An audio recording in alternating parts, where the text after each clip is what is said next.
I did help Rudy Giuliani for a brief time over in Newcastle during his candidacy, August in '07. So this is pretty much my first time getting into the fire, I guess you could say. I'm in the lion's den right now with politics, getting involved with a lot of the senators that are running. Yesterday I just endorsed Ovid Lamonte for U.S. Senate, so I'll be standing behind him also, in addition to Frank for U.S. Congress.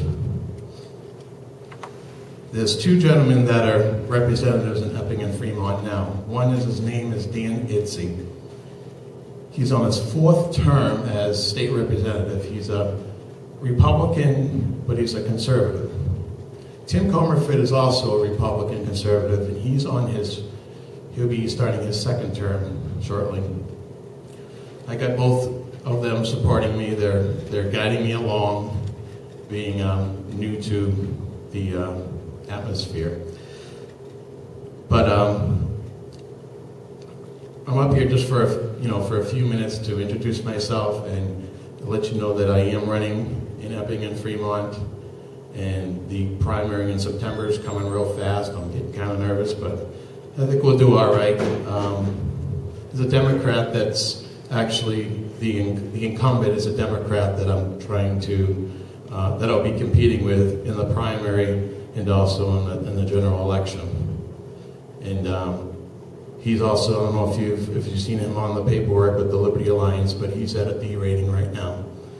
Some of the stuff that he has voted on, I've looked up on what he's voted on in the last year and a half, and some of the stuff I agree with, but a lot of the stuff tends to take some rights away too, adds more tax. More taxes have been added on. 68 new taxes have been added on a year and a half, and there's more to come.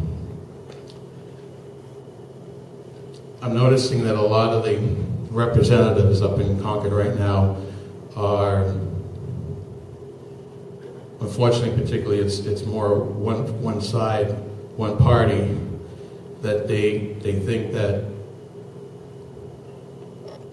spending for all these years, and then all of a sudden now we're going to just slam on the brakes and cut all kinds of stuff, which I think down the line is actually going to make things worse, because they've already created a process.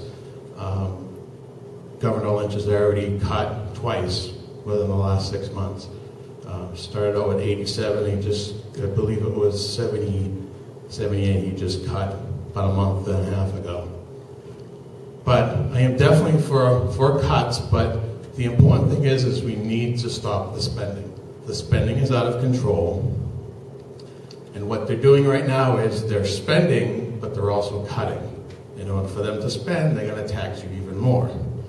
So there are a lot of taxes coming up between now and November than what's come out already. And they were down there working on the budget yesterday, and there's a lot of behind-the-scenes stuff going on with them. It looks rosy, and it looks really good that the budget looks good, but the underlying situation is that it's actually going to, it looks like the revenue is going to be good for the state, but they're predicting higher percentages of revenue than what we actually get. And there's been some heads up about that. A lot of people have been questioning that on why they're projecting so far ahead.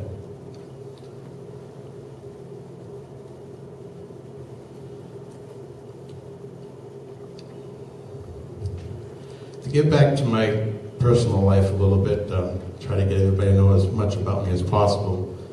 I've always been a registered, well, most of the time a registered Republican. During the Clinton years, I was a Democrat for a few years. But I grew up in Newburyport, Massachusetts, and living in Massachusetts, I didn't really understand what was really going on throughout the state. I didn't realize how bad it was getting. And I'm only 35 years old, so I'm still pretty young. but didn't realize how bad the taxes are in Massachusetts and how much worse it's gotten. It's gotten really bad. So I got a lot of family down there, and I keep telling them, you got to move to New Hampshire, you got to move to New Hampshire, because you guys are digging a hole so deep down there. But I thank you for everybody listening to me. Like I said, it's my first time, and I'm asking for your support in November in Epping and Fremont for New Hampshire State Representative. Thank you.